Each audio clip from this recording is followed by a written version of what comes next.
en lo que es la seguridad psicológica. Siento que me escucho muy lejos, ¿no? ¿Está bien? Ok. Y para iniciar con esta plática les quiero contar una historia. Hace algunos años, yo creo que ya más de 10 años, una chica recién egresada, yo creo que tenía un año recién egresada, pues logró que la contrataran para el trabajo que ella tanto había esperado, que era pues para poner sus conocimientos en práctica, ¿no? Era para desarrollar el área de recursos humanos. Pues como todas las personas que entran en un nuevo trabajo, entró con toda la energía, con todo el feeling, con muchas propuestas, con muchas ganas de trabajar y de hacer las cosas diferente. Ya saben, cuando uno pues está muy emocionado de entrar en un trabajo, ¿no?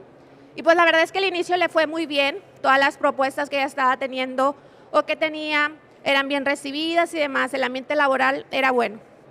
Sin embargo, hubo un momento en que algunos de sus compañeros y compañeras no se sentían tan a gusto con las estrategias que la empresa quería implementar. Esto hizo que empezaran a ejercer un tipo de violencia hacia ella, que era hostigamiento laboral. ¿Qué quiere decir esto? Pues bueno, empezaron a excluirla, empezaron a ignorarla, empezaron a hablar de ella. Y hubo un momento en que esta chica pues ya se empezó a estresar muchísimo, ¿no? Cada vez que iba al trabajo sentía ansiedad, sentía miedo, se le revolvía el estómago, me voy a quitar mejor empezó a tener muchísimo estrés, tuvo gastritis, tuvo colitis, un montón de problemas emocionales y psicológicos ante ello. No había quien le pudiera decir, así que hubo un momento en el que la gota que derramó el vaso fue cuando todas las compañeras de su lugar de trabajo se pusieron de acuerdo para una convivencia a la cual excluyeron a ella, ¿no?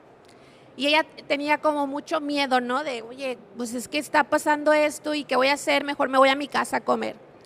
Y una persona cercana a ella le dijo, ¿sabes qué? No te vas a ir a tu casa a comer porque tú no estás haciendo nada malo. Lo que vas a hacer es que te vas a pedir un platillo, el más rico que tú quieras, el más rico que tú te imagines, y te vas a ir a sentar al lado de ellas y las vas a tratar normal, como tú siempre las has tratado, porque tú no estás haciendo nada malo de ella. Y pues, ¿qué creen que hizo? Pues con todo el valor fue y se sentó al lado de ellas y empezó a comer con ellas y las empezó a tratar como siempre las había tratado. ¿Y qué pasó? Que ellas se extrañaron de que estuviera haciendo eso, ¿verdad? Después de esa comida, las chicas se acercaron con ella y le preguntaron si eran ciertas algunas cosas que se estaban diciendo. Se dieron cuenta que no era cierto y todo volvió, vamos a decir, a la normalidad. Pero ¿qué creen? Que para ese entonces la chica ya había tomado una decisión. Había tomado la decisión de irse de ese trabajo. ¿Por qué? Porque no se sentía segura. Porque todo lo que ella decía o todo lo que ella proponía, pues no era bien recibido. Y no porque fueran malas ideas, sino simplemente porque las personas no tenían la mejor disposición para apoyarla o para escucharla. Esto que les acabo de contar es justo lo contrario a un entorno de seguridad psicológica. Cuando las personas no se sienten seguras de ser ellas mismas, cuando las personas no se sienten seguras de proponer sus ideas, sus opiniones, por temor a ser ridiculizadas, a ser violentadas, a ser juzgadas. Eso es lo que no es la seguridad psicológica. ¿Qué es la seguridad psicológica? Bueno, cuando las personas se sienten seguras de ser ellas mismas. ¿Qué quiere decir esto? Todo lo que compete para cuando una persona es ella misma, que puede expresar sus ideas, sus opiniones, que no es mal vista por las creencias que tiene o por las preferencias sexuales que tiene. Simple y sencillamente hay un ambiente de respeto y de aceptación sin juzgar, sin rechazar y sin violentar. ¿Qué quiere decir esto? Bueno, que en los entornos de trabajo se tiene que procurar tener un entorno donde no haya discriminación, donde no haya violencia laboral y donde haya una comunicación constructiva. ¿Por qué hablo acerca de la violencia laboral? Porque justo la violencia laboral es uno de los actos que llevan a las personas a tener estos riesgos psicosociales de los que tanto se habla, como el estrés, la ansiedad, la depresión, problemas gastrointestinales, entre otras cosas. La violencia laboral son las principales causas de que las personas no se sientan seguras psicológicamente y emocionalmente. Ahora, ¿qué pasa cuando una persona no se siente psicológicamente segura? Pasa justo lo que ya les expliqué, ¿verdad? Pero aparte de eso es que la persona empieza a perder entusiasmo por su trabajo, empieza a disminuir su productividad, no logra sus objetivos, no logra sus metas, no propone, se empieza a aislar, empieza a faltar y termina yéndose de la empresa. Y como ustedes seguramente saben, la rotación de personal es muy cara. Es muy carísima y sobre todo si las empresas, por ejemplo, le invierten a la persona desde que entra. Yo tuve un cliente, por ejemplo, que desde que entraba la persona ya se le estaba capacitando porque la empresa necesitaba tener ciertas certificaciones. Entonces certificaba a las personas, pero esas certificaciones costaban muy caro. Recuerdo que en menos de 3 meses a una persona ya se le había invertido $120,000. O sea, imagínense si esa persona se fuera. Sería un costo muy enorme para la empresa.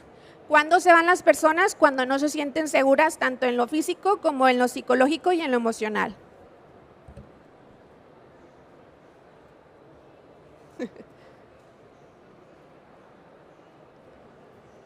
Ahora, ¿cómo podemos lograr que una persona se sienta psicológicamente segura? Bueno, mostrando respeto, aceptación, empatía y comprensión a la hora de hablar, a la hora de actuar y a la hora de dar retroalimentación. Pareciera que esto es muy sencillo, pero si fuera tan sencillo, no hubiera tantos casos de violencia laboral o no hubiera tantos casos de rotación de personal donde se van porque no se sienten psicológicamente seguras. ¿Y a qué me refiero cuando hablo acerca de ser respetuoso o de ser empático a la hora de hablar? Muchas veces no es lo que le dices a la persona, sino el cómo se lo dices. Yo recuerdo tener un cliente que tenía un gerente de administración de finanzas muy importante, muy inteligente, era excelente su trabajo, pero la gente le tenía miedo. Y le tenía miedo, ¿por qué? Porque cada vez que te quería decir algo, cada vez que te quería llamar la atención, lo hacía gritando. Entonces, cuando ya te llamaba para que fuera a darte una retroalimentación, más bien, si tú te habías equivocado y te mandaba a llamar, ya la gente iba casi, no digo temblando, pero muy nerviosa porque gritaba y todos se daban cuenta que algo habías hecho mal. Entonces, no es tanto que no puedas decir si te equivocas o si algo no te gustó, sino la manera en que se dice puede realmente ayudar a las personas a que mejoren o incluso a que lo hagan peor. ¿A qué me refiero cuando hablo acerca del actuar? Bueno, de que haya esa congruencia entre lo que decimos y lo que hacemos. Muchas veces pensamos que las personas nos aceptan, que las personas son respetuosas, pero a la hora de comunicarse verbalmente o incluso en su lenguaje corporal, pues es totalmente diferente. A lo mejor te ignora, a lo mejor te excluye, a lo mejor se burla de lo que estás diciendo, a lo mejor cuando estás hablando está cuchicheando y hace ver que no le interesa lo que estás diciendo. Entonces, aunque no le digas que no te interesa lo que estás diciendo, pues con tu lenguaje corporal le estás diciendo que no es importante lo que tienes que decir, ¿verdad? Y ahora en el tema de retroalimentar, que aquí es sumamente importante, lo que se busca es que haya una retroalimentación constructiva para que las personas se sientan seguras psicológicamente. ¿Qué quiere decir esto? Bueno, voy a tener o no voy a tener miedo de equivocarme porque yo sé que cuando me den retroalimentación me van a decir en qué me equivoqué, pero también cómo puedo mejorar. Cuando no hay una retroalimentación constructiva, ¿qué es lo contrario a eso? Pues que sea destructiva, que realmente a la persona no le ayude a mejorar, que su bienestar emocional se vaya para abajo y menos logre las metas o los objetivos que se propone la empresa o que se propone esa persona. Si buscamos que las personas realmente mejoren, la comunicación no nada más tiene que ser constructiva, sino también asertiva. Es decir, pasó esto, lo que necesitamos es esto y tú lo puedes mejorar de esta manera. No nada más decir en qué se equivocó. Y respecto a los líderes, siempre he dicho que los líderes tienen doble responsabilidad. ¿Por qué? Porque tienen la misma responsabilidad que todos los empleados de tratar bien a las personas, de ser respetuosos, empáticos, etcétera. Pero la doble responsabilidad es porque son una figura de autoridad, no nada más son líderes. Y esa figura de autoridad tiene cierto poder dentro de la empresa. Entonces, lo que dicen y lo que hacen tiene una repercusión muy importante en las personas, aunque ellos o ellas no se den cuenta. Entonces, sí, no es lo mismo que tu compañero te diga, ¿sabes qué? Es que no me gusta cómo hiciste esto, a que te lo diga tu jefe. No es lo mismo que un colaborador te dé una mala retroalimentación a que lo haga el jefe, ¿no? Entonces, por ello creo que siempre van a tener una doble responsabilidad de hacer buen uso de ese poder, sabiendo que tienen una influencia más importante que la de todos los colaboradores. Ahora, también lo menciono porque lastimosamente los casos de violencia laboral que más se denuncian, ¿quién creen que los ejercen? Son los líderes, desafortunadamente. ¿Por qué? Porque hacen mal uso de ese poder que tienen dentro de la empresa. ¿Y qué pasa también? Que no se denuncian muchas veces. ¿Por qué? Porque la gente tiene miedo de denunciar al jefe. ¿Cómo vas a denunciar al jefe? ¿Qué va a pasar conmigo si el jefe tiene más influencia? Y entonces muchas veces esos casos pasan desapercibidos hasta que ya por fin puede ser dos cosas. O que la persona se arme de valor y denuncie, si es que hay un sistema de denuncias, o dos, que la persona se vaya. Y bueno, ¿cómo podemos promover y vivir una cultura de seguridad psicológica? Yo aquí estoy proponiendo 3 cosas que parecen que son simples, pero en realidad son importantes. Número 1 es establecer políticas y reglamentos al respecto. Muchas veces me dicen, no, es que no, nosotros somos una empresa muy humana, somos una empresa que no discrimina. Sí, pero ¿en dónde dice eso? Sí, pero ¿en dónde está establecido? No, pero es que nadie lo hace. ¿Y cómo sabes? ¿Estás al pendiente de todos sus procesos? No, es que no tengo procesos establecidos. Bueno, entonces hay que comenzar por ahí. Hay que establecer la expectativa de comportamiento que se va a tener de todas las personas que colaboren en esa empresa. Ahorita ya, gracias a la norma 035, hay una política de riesgos psicosociales. Yo siempre les recomiendo a mis clientes que en esa política de riesgos psicosociales incluyan un poquito más de información respecto a la violencia laboral, porque se menciona como muy por encimita, ¿no? Entonces, esa política es buena, pero sería importante tener también otras políticas como la de no discriminación o la de no violencia laboral, para ser mucho más específico en lo que se espera de ti como persona al estar trabajando aquí. Y algo muy importante es que las personas conozcan esas políticas y reglamentos e incluso que las lleguen a firmar. Me ha tocado que las empresas tienen códigos, reglamentos, políticas, pero nadie las conoce. Y si nadie las conoce, pues es muy probable que las personas lleguen a cometer errores de este tipo, ¿no? De por sí que aunque los tengan firmados y demás, la gente comete ese tipo de errores. Bueno, si no los conoce, con mayor razón. Después es la comunicación y la capacitación. Sí, la comunicación respecto a lo que la empresa espera de todas las personas y las políticas y reglamentos, pero la capacitación es muy importante. ¿Qué tipo de capacitación? Hemos estado promoviendo que a las personas dentro de las empresas les ayuden a desarrollar este tipo de habilidades sociales, como por ejemplo la inteligencia emocional o incluso la comunicación no violenta. ¿Por qué? Porque desafortunadamente la gente viene sin esa habilidad.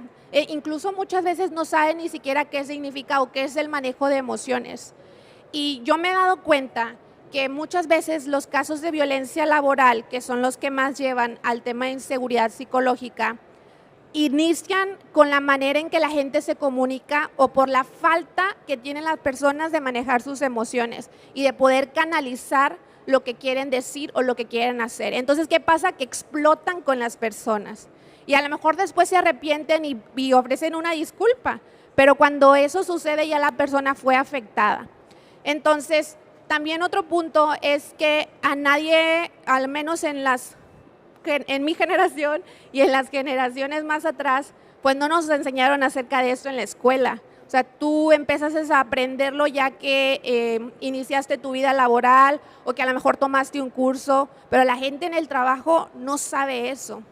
Y a mí me da mucho gusto cuando veo que les están dando este tipo de capacitaciones, no porque vaya a desaparecer ya cualquier caso de violencia laboral o de inseguridad psicológica, sino porque al menos les estás dando herramientas emocionales y psicológicas a las personas para que, número uno, se sepan expresar de la mejor manera y, número dos, para que sepan identificar si están viviendo una situación que es de violencia.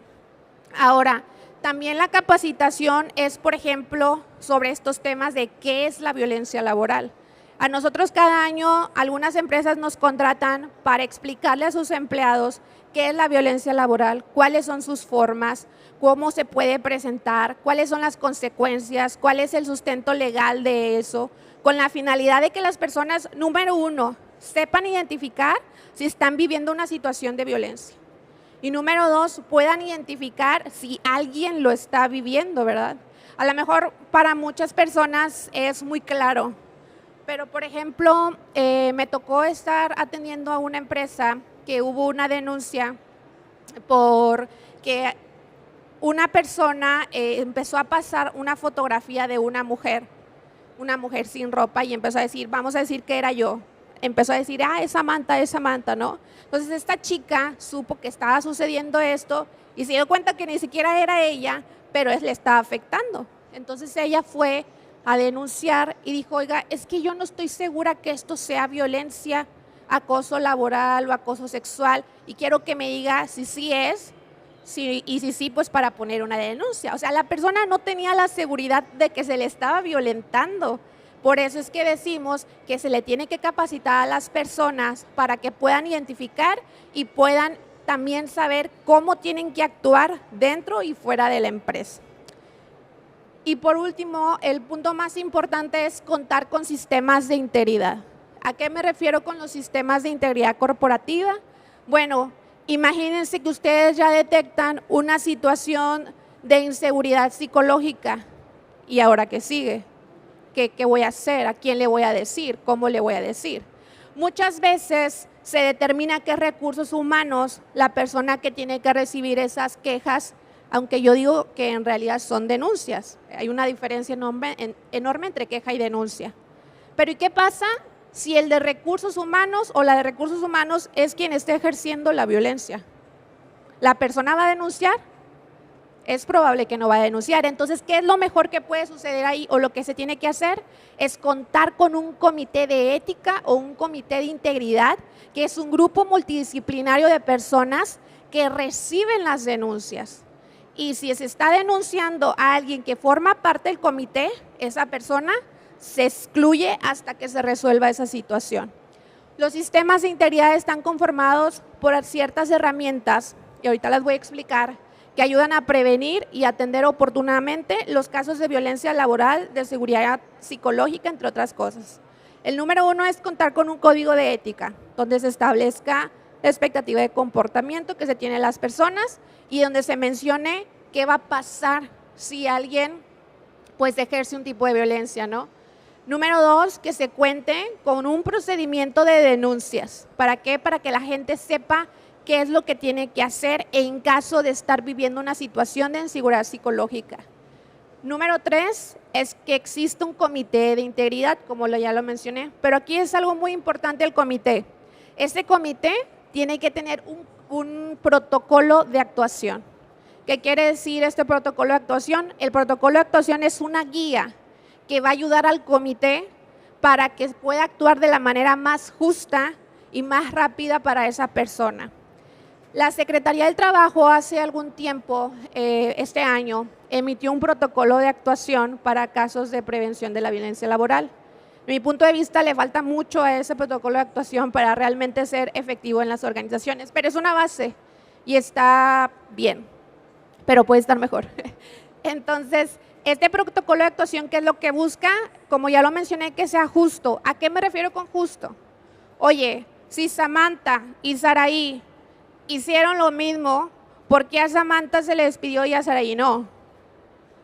Y también sirve para que cuando suceda un caso de violencia laboral o de inseguridad psicológica, pues el comité no se ponga a pensar, oye, a ver, ¿qué podríamos hacer con Samantha? ¿O qué podríamos hacer con Luis? No, ya va a estar determinado qué es lo que se tiene que hacer, cuál es la mejor manera de actuar. Ese protocolo de actuación se busca que lo construya el comité y la alta dirección y que esté establecido y que cada cierto tiempo, al menos una vez en el año, se detecte si hay que actualizarlo. ¿Por qué? Porque puede ser que suceda algo dentro de la empresa y no esté en el protocolo. Entonces, pues ya nada más lo actualizas y listo, ¿no? Después, otra herramienta del sistema de integridad es contar con mecanismos de denuncias. ¿A qué me refiero con esto? Sobre todo que haya diversidad en los mecanismos de denuncias. ¿Con qué nos hemos topado nosotros? Con que hay un correo electrónico de quejas, @ fulano de tal, o denuncias, @ y ya. Pero oye, a ver, el correo electrónico no puede ser anónimo. O sea, si la persona quiere hacer una denuncia anónima, no puede ser anónimo porque tiene que poner su correo electrónico. Y además, ¿quién recibe ese correo? ¿Lo va a recibir todo el comité? Tiene que estar establecido quién va a administrar ese correo. Hace algunos años nosotros teníamos un mecanismo de denuncias que les vendíamos a las empresas. Ahorita ya no tenemos ese servicio. Pero lo padre de que tú terciarices esa actividad es que, número uno, nadie puede borrar nada. El comité no puede borrar nada. Imagínense que Samantha es del comité y llega una denuncia por Samantha, ¿no? Y a Samantha no le conviene y lo borra. Bueno, cuando tú lo estás terciarizando, eso no sucede. Número dos es que puede ser anónimo, es decir, que la persona tiene la opción de poner su nombre para denunciar o puede dejarlo anónimo, ¿no? Y también generan folios para que las personas le puedan dar seguimiento a su denuncia sin necesidad de identificarse. Ahora, ese es un mecanismo de denuncias que son los formularios. Otro mecanismo de denuncia importante son los teléfonos, son las líneas telefónicas. Pero aquí con el tema de la línea telefónica, siempre hay que considerar, bueno, no es que siempre hay que considerar, sino que algo importante que considerar es que la gente no suele denunciar en su horario de trabajo. ¿Por qué? Porque le da miedo que lo vayan a escuchar. ¿Cuándo denuncia? Denuncia antes o denuncia después de su horario de trabajo. Por eso es que los formularios son muy efectivos, porque tú puedes estar contestando el formulario y nadie se va a dar cuenta, ¿verdad? Entonces, bueno, esos son algunos mecanismos y lo importante es que haya diversidad. ¿Por qué? Más bien, ¿para qué? Para que las personas se sientan seguras de alguna u otra manera de que puedan hacer sus denuncias, que pueden ser anónimas y sobre todo que no se van a tomar represalias por hacer una denuncia. Cuando yo doy conferencias sobre este tipo de temas, siempre hago hincapié en que no hay no hay represalias cuando las denuncias son de buena fe. ¿Qué quiere decir esto? Supongamos que yo estuve expuesta a una situación, pero fui testigo, vamos a decir, pero no estoy segura de lo que pasó y como quiera lo denuncio y en mi denuncia pongo, esto fue lo que vi, no estoy segura, pero lo haces con la buena intención. Esos son de buena fe. ¿Cuándo es de mala fe? Cuando yo hago una denuncia con la finalidad de afectar a una persona o de difamar a una persona. Yo sé que no es cierto, pero aún así lo denuncio o la denuncio para que esa persona salga afectada. Entonces, bueno, ya hablamos del tema de las herramientas para poder hacer las denuncias. Y otro aspecto importante de los sistemas de integridad es la capacitación y la difusión a todos los grupos de interés, no nada más a los empleados, sino a los proveedores, a los clientes. Nos ha tocado recibir denuncias donde el proveedor está acosando a la de compras. Y entonces la de compras dice, oye, pues, ¿qué hago si es el proveedor? Bueno, la empresa tiene que establecer cuál es la expectativa de comportamiento también del proveedor. O el proveedor denuncia que la chica de compras está ejerciendo violencia sobre él, ¿no? Entonces, bueno, esa es la finalidad de los sistemas de integridad. Si se fijan, no nada más es que hay una persona que reciba las denuncias, sino son diferentes mecanismos que se tienen que considerar e implementar dentro de una empresa para que las personas se puedan sentir seguras de que no importa qué es lo que esté pasando, lo puedes denunciar y se va a atender. Ahora, no quiere decir por esto que ya tenemos que estar, vamos a decir, cuidando hasta la última letra de lo que estamos diciendo, no. Solamente es basar nuestro comportamiento en un tema de respeto, de empatía, de comprensión, para que las personas se sientan seguras de ser ellas mismas dentro del lugar de trabajo. Desafortunadamente, los casos de violencia laboral han estado aumentando y aumentaron un poco justo en la pandemia. ¿Por qué? Porque la gente ya estaba más estresada, más ansiosa, con mucha incertidumbre de qué es lo que va a pasar. Y cuando la gente está así, pues muchas veces desquita con alguien, ¿verdad? Pero eso no quiere decir que está bien, sino que la empresa debe de contar con mecanismos adecuados para que la gente pueda denunciar. Y pues bueno, esto es la presentación. Quisiera saber si tienen alguna duda al respecto, si en alguna ocasión ha sucedido algo dentro de su empresa que ustedes no sepan identificar cómo atenderlo. ¿Tienen alguna duda, algún comentario? ¿Sí?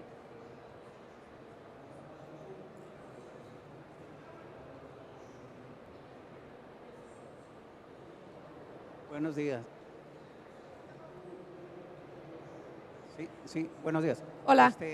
Respecto al primer caso que había comentado al inicio de la historia que comentó, me quedó con la duda de que, pero si esa persona ya está dañada psicológicamente, o sea, yo me imagino que en cada empresa debe haber una persona especializada para la atención y ver si es bullying, como lo estaba usted recreando, o en su caso la persona está psicológicamente mal, ya de su caso. Lo ideal es que las empresas cuenten con un psicólogo para que pueda hacer un diagnóstico, identificar si la persona necesita un seguimiento. Ojo, no podemos obligar a nadie a que tome terapia, por ejemplo, pero sí le puedes acercar la ayuda. Si la empresa no cuenta con un psicólogo, puede tener convenios con centros de psicología para poder mandar a la persona que esté o que ellos crean que está pasando por una situación para que les hagan un diagnóstico y con base a ese diagnóstico poder armar un plan de terapia. Si la persona dice, ¿sabes qué? No lo necesito, yo creo que voy a estar bien, etcétera, pues se confía en que la persona realmente pueda salir adelante sin ello, ¿no? No siempre es que se necesite la ayuda psicológica, porque hay personas que tienen muchas habilidades emocionales y psicológicas para salir de esa situación, pero la mayoría no. Entonces, si tú cuentas con este apoyo de un psicólogo, si no lo tienes de planta, porque hay veces que no se tienen los recursos para tenerlo de planta, al menos tener un convenio de colaboración con un centro de psicológico.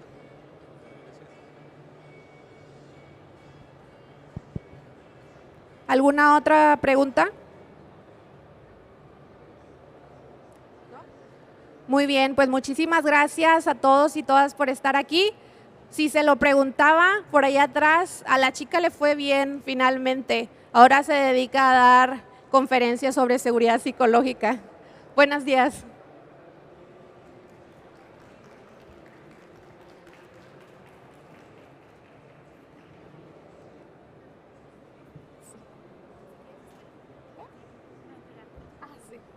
¿Te doy este? Sí, no, con este. Está bien. Le damos las gracias a Samantha por su excelente exposición y le entregamos un reconocimiento, le damos un aplauso, por favor.